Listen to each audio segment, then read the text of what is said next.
بسم الله الرحمن الرحيم. تلخيص الدرس من منهج السالكين وتوضيح الفقه في الدين للإمام السعدي.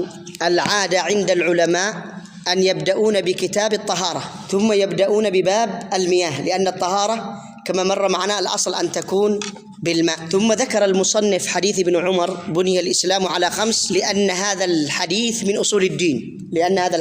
من أصول الدين، وقد ذكره أبو عمرو بن الصلاح من الأحاديث. وقد ذكر أبو عمرو بن الصلاح أن الأحاديث التي هي أصول الدين تصل إلى 30 حديثاً، التي هي من أصول الدين تصل إلى 30 حديثاً وتزيد قليلاً. ثم ذكر ابن الصلاح والنووي أن هذه الأحاديث منها ما هي في الأصول ومنها ما هي في جوامع الكلم. قول المصنف: شهادة أن لا إله إلا الله يدل على أن معرفة الله هو الفقه الأكبر، كما قال ذلك أبو حنيفة رحمه الله. قال أبو حنيفة رحمه الله: قال معرفة الله هو الفقه الأكبر، ومن لم يحسن الفقه الأكبر لم يحسن الفقه الأصغر. والمراد بالفقه الأكبر الاعتقاد، والأصغر أحكام الشرع. المسألة 10: مناسبة ذكر المصنف جزءا من المعتقد في كتاب الطهارة، لأن أول ما يجب على العبد إفراد الله بالعبادة. قال تعالى: فاعلم أنه لا إله إلا الله. فبدأ الله لنبينا بأن يعلم التوحيد، ولم يقل له فابدأ بالصلاة وابدأ بالصيام، لا، بدأ له بعلم التوحيد. ولما أرسل النبي معاذا إلى اليمن قال: فليكن أول ما تدعوهم إليه شهادة أن لا إله إلا الله، وفي رواية أن يوحدوا الله. وقال الله: وما أرسلنا من قبلك من رسول إلا نوحي إليه أنه لا إله إلا أنا فاعبدون. المسألة 12: جرت عادة كثير من الفقهاء أن يذكروا جزءا من الاعتقاد في كتبهم، كما ذكر ذلك أبو علي بن موسى الهاشمي قاضي الكوفة. المسألة 13: قوله: علم العبد واعتقاده والتزامه. هذه هي معنى شهادة أن لا إله إلا الله، هذه هي معنى شهادة أن لا إله إلا الله. وقول المصنف: المسألة 14: واعتقاده، أي التصديق، فلا يكفي العلم فقط، بل لابد من التصديق لهذه الكلمة.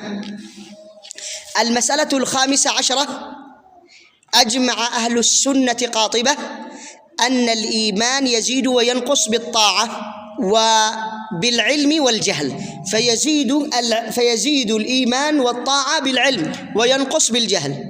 والدليل على ذلك قول النبي صلى الله عليه وسلم: أنا أعلمكم بالله وأتقاكم له.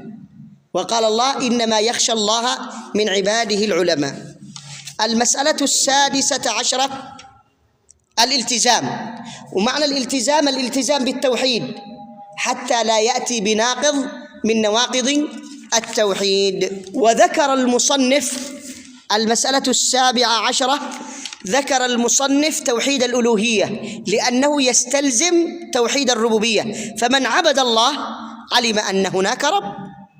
أن هناك رب. كذلك أيضا أن توحيد الألوهية هو المختلف بين الأنبياء والرسل وأقوامهم، وإلا فقد كانوا يعترفون بأن الله خالق رازق.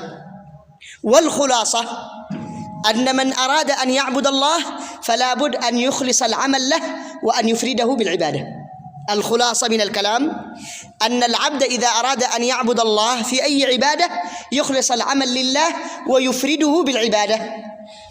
قال ابن رجب: إن الفقهاء يقصرون في الحديث عنه، أي في إخلاص العبادة لله، وإنما يتكلمون عن نية القصد فقط، إذ النية نوعان: الإخلاص وهو عدم الرياء والشرك، الثاني نية القصد.